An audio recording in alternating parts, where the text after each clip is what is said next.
Hello students, welcome to Deepak law classes. आज हम शुरू करने जा रहे हैं specific relief act. Specific relief, इसका मतलब क्या है? पहले तो स्पेसिफिक रिलीफ, स्पेसिफिक का मतलब क्या होगा? पर्टिकुलर थिंग, कि एक जो स्पेसिफिक चीज चाहिए हमें तो वो पर्टिकुलर थिंग। और रिलीफ का मतलब क्या है? रेमेडी। तो ये तो हमें पता चल गया कि स्पेसिफिक रिलीफ क्या है, एक पर्टिकुलर रेमेडी है जो कोर्ट के द्वारा हमें दी जाती है। बट हमें रेमेडी कब चाहिए? रेमेडी तब चाहिए ना अगर हमारे पास कुछ होगा, उस चीज का ब्रीच होगा, तो उसके बाद ही हमें रेमेडी चाहिए ना। तो उसके लिए सबसे पहले क्या चाहिए? एक कॉन्ट्रैक्ट होना चाहिए। दो पार्टीज होती हैं, जैसे मान लो ए और बी हैं, उन दोनों ने कॉन्ट्रैक्ट किया। ए ने बोला कि मैं अपनी प्रॉपर्टी तुम्हें दूंगा 10 लाख रुपए में। बी ने कहा कि ठीक है, 10 लाख रुपए में मैं प्रॉपर्टी लूंगा। बाद में क्या होता है? अगर तो उसकी परफॉर्मेंस हो जाती है, प्रॉपर्टी उनको मिल जाती है, फिर तो क्या होगा? परफॉर्मेंस हो गई, तो उसमें कोर्ट में जाने की जरूरत है ही नहीं। सेकंड क्या हो सकता है कि उसकी नॉन परफॉर्मेंस, दूसरी पार्टी कहती है कि हम तो कॉन्ट्रैक्ट परफॉर्म करेंगे ही नहीं, तो उस केस में क्या हो गया? ये इसको क्या बोलते हैं? Breach of contract. अब जब ब्रीच ऑफ कॉन्ट्रैक्ट हो गया तो उसके बाद क्या होगा? तो दूसरा पर्सन जिसके साथ ब्रीच ऑफ कॉन्ट्रैक्ट हुआ है, तो उसको एक रेमेडी चाहिए। तो वो रेमेडी हमें कहाँ से मिलती है? कोर्ट में मिलती है जाके। तो वो रेमेडी किस किस टाइप की हो सकती है? वो दो टाइप की रेमेडीज हो सकती हैं। पहली हो सकती है स्पेसिफिक रिलीफ, जिसके बारे में आज हम बात करेंगे स्पेसिफिक रिलीफ एक्ट के अंडर। दूसरी हो सकती है कंपनसेटरी रिलीफ। जो स्पेसिफिक रिलीफ होती है उसका क्या मतलब होगा? स्पेसिफिक रिलीफ में क्या होता है कि जो कॉन्ट्रैक्ट हुआ है, जो स्पेसिफिक थिंग है जिसका कॉन्ट्रैक्ट हुआ है, वो पर्सन को मिल जाएगी। जो कंपनसेटरी होती है उसमें क्या होता है कि जो भी पर्सन है जिसने ब्रीच किया है, वो उसको वो चीज नहीं देगा, बट उसको उसके बदले में कंपनसेशन प्रोवाइड करेगा। तो जो हमारा टॉपिक है वो है स्पेसिफिक रिलीफ। इसको हम एक एग्जाम्पल के थ्रू समझते हैं। मान लीजिए एक क्रिकेट बैट है। अगर एक नॉर्मल क्रिकेट बैट है तो उसके केस में क्या होगा कि अगर एक पार्टी ने ब्रीच कर दिया तो उस केस में क्या मिल जाएगा? बंदे को कंपनसेशन मिल सकती है, क्योंकि नॉर्मल क्रिकेट बैट है तो वो कहीं से भी और ले सकता है। दूसरा क्या होता है? अगर एक क्रिकेट बैट ही है बट उसमें सचिन तेंदुलकर के साइन है, तो अगर इस चीज का कॉन्ट्रैक्ट हुआ है तो उस केस में अगर एक पार्टी मुकर जाती है तो क्या होगा? तो उस पर्सन को क्या होगा कि जो स्पेसिफिक उसको चीज चाहिए थी वो नहीं मिल पाएगी। तो उस केस में कोर्ट क्या कर सकता है? स्पेसिफिक रिलीफ, कि दूसरी पार्टी को कह सकता है कि आप ये जो बैट है इस पर्सन को दें, तो ये कॉन्ट्रैक्ट है जो उसको पूरा करें। ठीक है, अब हमने समझ लिया कि ये रेमेडीज मिल सकती हैं। तो अभी हम स्पेसिफिक रिलीफ अगर करने लगे हैं तो हमें क्या पता होना चाहिए कि ये एक्ट बना कैसे है। तो अगर एक्ट पढ़ना है तो पता तो होना चाहिए ना कि इसकी हिस्ट्री क्या है, कैसे वो इंडिया में आया है। तो उसके लिए हमारे पास है इसकी हिस्ट्री जो है। जो स्पेसिफिक रिलीफ एक्ट है हमारा, वो कहाँ से आया है? ये आया है हमारे पास इक्विटी कोर्ट्स इन इंग्लैंड हैं जो, उनसे हमारे पास जो आया है स्पेसिफिक रिलीफ एक्ट। ये इंडिया में कैसे आया? सबसे पहले क्या हुआ? स्पेसिफिक रिलीफ एक्ट 1877 ये एनफोर्स किया गया। ये किस चीज पे बेस्ड था? ये न्यूयॉर्क कोड, जो सिविल कोड था 1862 का, उस पे बेस्ड था। और इसमें कुछ प्रिंसिपल्स थे, वो कोर्ट ऑफ इंग्लैंड है जो इक्विटी कोर्ट थे इंग्लैंड के, उनके प्रिंसिपल भी इन्वॉल्व थे। उसके बाद क्या हुआ? जब ये एक्ट आया तो जुडिशियल इंटरप्रिटेशंस हुई इसकी, तो कोर्ट्स ने देखा कि इसमें कुछ डेफिशिएंसीज हैं, कि इंडिया के हिसाब से ये एक्ट है वो सफिशिएंट नहीं है। तो फिर क्या किया गया? फिर लॉ कमीशन अपॉइंट किया गया। जब लॉ कमीशन को अपॉइंट किया गया तो लॉ कमीशन ने अपनी रिकमेंडेशंस दी। जो रिकमेंडेशंस दी वो किसमें थी? जो 9th रिपोर्ट है लॉ कमीशन की, उसमें उन्होंने अपनी रिकमेंडेशंस दी। तो हमारे लिए ये बहुत इंपॉर्टेंट है। जो 9th report of law commission है, इसके अंडर जो हमारा बना है स्पेसिफिक रिलीफ एक्ट। जो जब रिकमेंडेशंस दी कमीशन ने, फिर क्या हुआ? तो इसको गवर्नमेंट के पास भेजा गया। गवर्नमेंट के पास जब भेजा जाता है बिल, तो वो पार्लियामेंट में इंट्रोड्यूस होता है। पार्लियामेंट में इंट्रोड्यूस तो हो गया, पर उसके बाद क्या हुआ कि पार्लियामेंट डिसॉल्व होगी, तो वो जो बिल था वो भी लैप्स हो गया। उसके बाद अगेन से क्या किया गया? फिर से ये बिल को इंट्रोड्यूस किया गया 1962 में। फिर इसके बाद जो सेक्शन 42 था इस एक्ट का, इसको तो रख लिया गया। उसके बिना बाकी सारे जो सेक्शन थे वो चेंज करके कौन सा एक्ट बन गया? Specific relief act 1963। तो उसके बाद हमारे पास ये इंपॉर्टेंट है कि इसको जो प्रेसिडेंट की असेंट थी वो मिली थी 13 दिसंबर 1963 में। और उसके बाद इसको केम इनटू फोर्स ये हुआ था 1 मार्च 1964 को। तो हमारे लिए ये दोनों डेट्स इंपॉर्टेंट है। ये 9th रिपोर्ट जो लॉ कमीशन की थी वो इम्पॉर्टेंट है, क्योंकि ये हमारे प्री में क्वेश्चंस आ जाते हैं। इससे पहले हमने पढ़ा था कि स्पेसिफिक रिलीफ एक्ट है क्या, और हमने इसकी हिस्ट्री के बारे में जाना था। और अब हम स्टार्ट करते हैं कि इसका क्या स्ट्रक्चर है। तो जो स्पेसिफिक रिलीफ एक्ट है इसमें टोटल कितने सेक्शंस हैं? इसमें 44 सेक्शंस हैं। वैसे अभी 42 सेक्शंस हैं, 43 एंड जो 44 सेक्शन है वो रिपील हो चुका है। इसके टोटल चैप्टर्स हैं जो वो 8 हैं। 3 पार्ट्स में इसको डिवाइड किया गया है, और इसका एक शेड्यूल है जो कि 2018 की अमेंडमेंट के बाद ऐड किया गया है। उसके बाद स्पेसिफिक रिलीफ एक्ट के बारे में कुछ बेसिक पॉइंट्स हैं जो हमें पता होने चाहिए। जैसे हमने पहले भी किया है कि जो स्पेसिफिक रिलीफ एक्ट है वो इक्विटी कोर्ट ऑफ इंग्लैंड है जो वहां से आया है। तो ये किस चीज पे बेस्ड है? ये इक्विटी पे बेस्ड है। नेक्स्ट क्या है कि जो स्पेसिफिक रिलीफ एक्ट है इसमें जो रिलीफ मिलती है वो डिस्क्रिशन ऑफ द कोर्ट पे मिलती है। अगर कोर्ट की डिस्क्रिशन होगी तभी ये रिलीफ मिलेगी। अगर पार्टीज का राइट बनता भी है तो ये जरूरी नहीं है कि कोर्ट उसको ये रिलीफ देगा ही। अगर कोर्ट को लगता है कि मिलनी चाहिए रिलीफ तभी कोर्ट उनको ये रिलीफ देगा। बट जो कोर्ट की डिस्क्रिशन भी है वो साउंड डिस्क्रिशन होनी चाहिए। तो ये नहीं है कि आर्बिट्रेरली कोर्ट किसी को भी रिफ्यूज कर देगा या फिर किसी को भी रिलीफ है जो वो प्रोवाइड कर देगा। नेक्स्ट इसका पॉइंट है कि इसको हम क्या बोलते हैं? इसको 7 सिस्टर्स रेमेडी भी बोला जाता है। वो क्यों बोला जाता है? यहाँ पे देखिए, जो इस एक्ट का स्ट्रक्चर है इसमें जो रिलीफ्स मिलती हैं वो टोटल 7 रिलीफ्स मिलती हैं, इसीलिए इसको क्या बोला जाता है? 7 सिस्टर्स रेमेडी बोला जाता है। 7 रिलीफ्स कौन कौन सी हैं?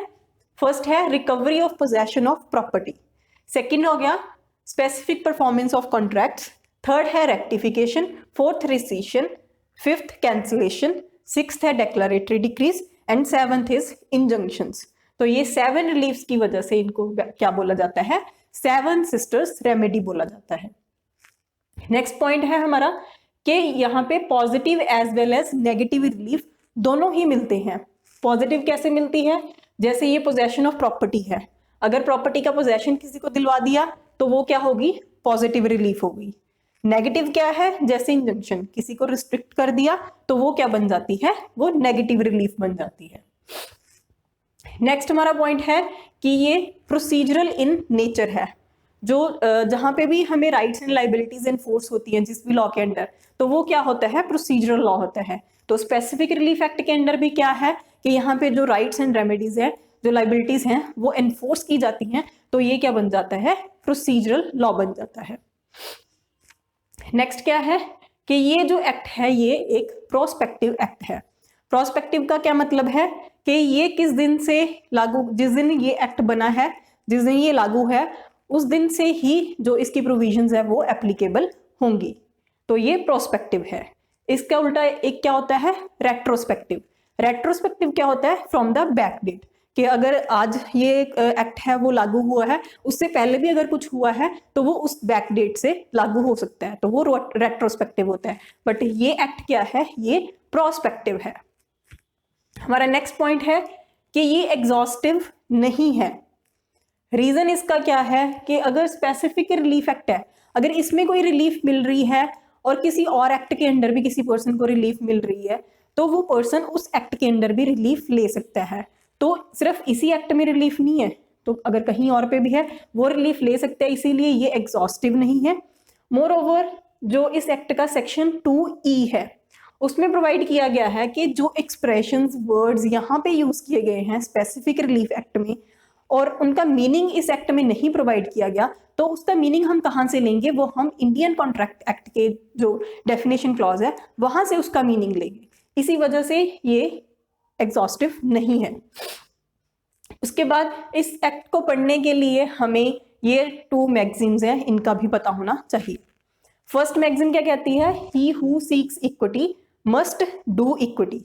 इसका क्या मतलब है कि कोई पर्सन अगर कहता है कि मेरे साथ जस्टिस हो, मुझे जो मेरे राइट्स हैं वो प्रोवाइड किए जाए, तो उसके लिए क्या जरूरी है कि उसको भी तो इक्विटी करनी चाहिए, तो उसको भी तो अपना काम करना चाहिए। मान लो जैसे हमने पहले एग्जाम्पल किया था कि ए और बी में कॉन्ट्रैक्ट होता है कि वो अपनी प्रॉपर्टी 10 लाख में बी को देगा, तो अगर बी बाद में ए मुकर जाता है कि मैं अपनी प्रॉपर्टी नहीं दूंगा, अगर बी कोर्ट के पास जा रहा है तो उस केस में क्या होगा? तो अगर बी कोर्ट के पास जा रहा है तो कोर्ट बी को भी तो चाहिए कि वो भी तो इक्विटी करे, वो भी तो 10 लाख जो पे करने हैं वो पे करने के लिए रेडी होना चाहिए। तो he who seeks equity must do equity. Next क्या है?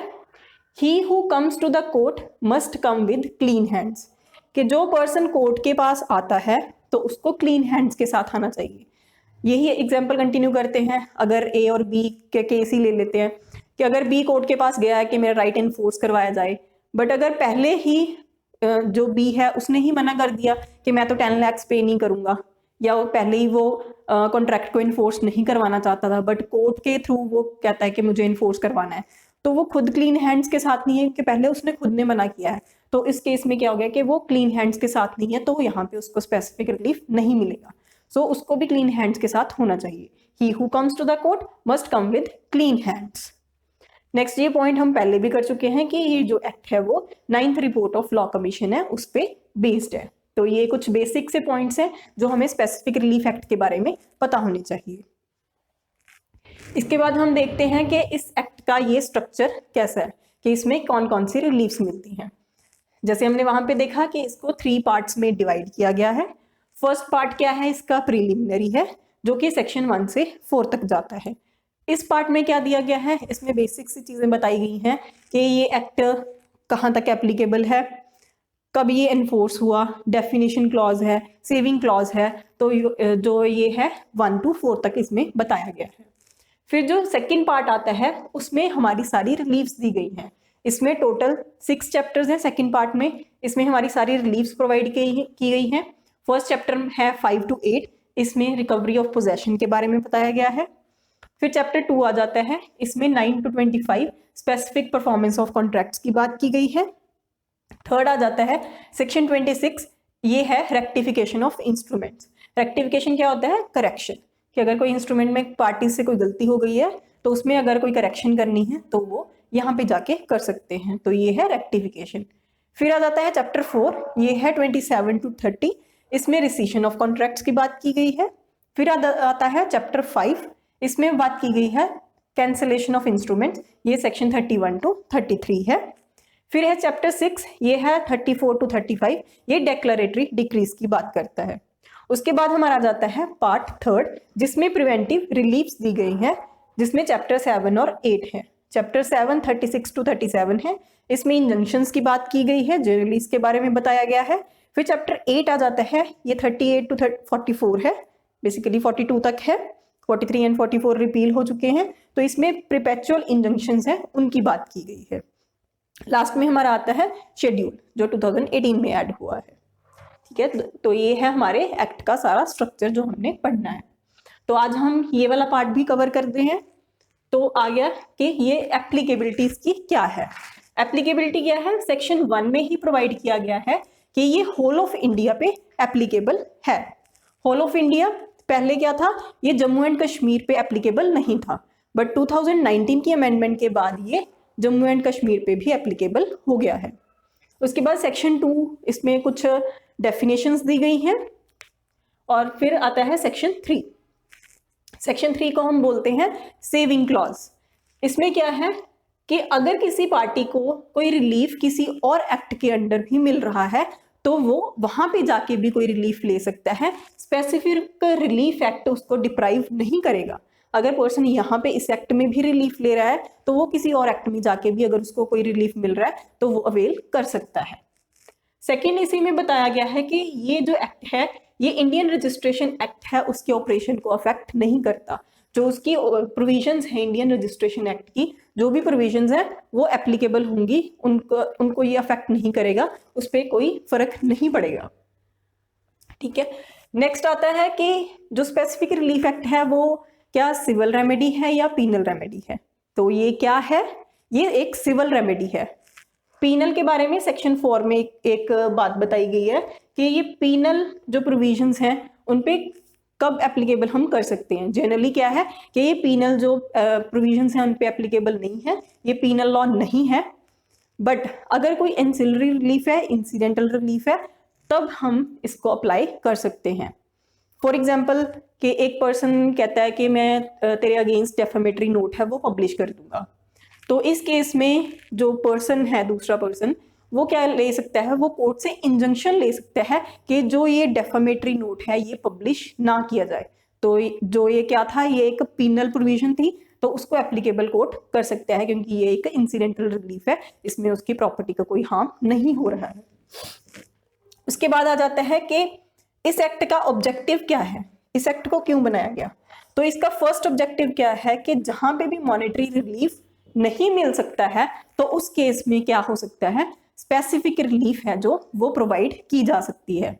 सेकंड क्या है कि अगर मॉनेटरी रिलीफ मिल भी रहा है बट वो एडिक्वेट नहीं है, जैसे हमने वो सचिन तेंदुलकर वाले बैट की बात की थी, तो अगर कंपनसेशन मिल भी जाएगी, मनी कंपनसेशन मिल सकती है बैट की, बट वो एडिक्वेट रिलीफ नहीं होगी क्योंकि उस पर सचिन तेंदुलकर के सिग्नेचर थे, तो उस केस में भी हमें स्पेसिफिक परफॉर्मेंस की जरूरत होगी।